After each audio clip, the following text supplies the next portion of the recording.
Hello, good morning. We're going to learn a rhyme again today. I'd like you to listen to it over and over and get used to it. It's very simple. It goes like this.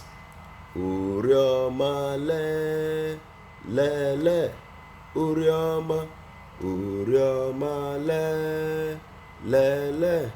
Urioma. Mụ na nwanne m jere ọhịa nkụ na be eze.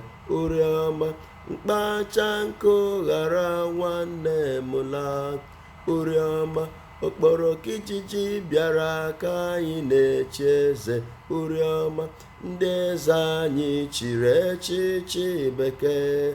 Urioma, bekee. Urioma, bekee. Urioma, bekee. Urioma, onye ga na nwanne ya. Urioma.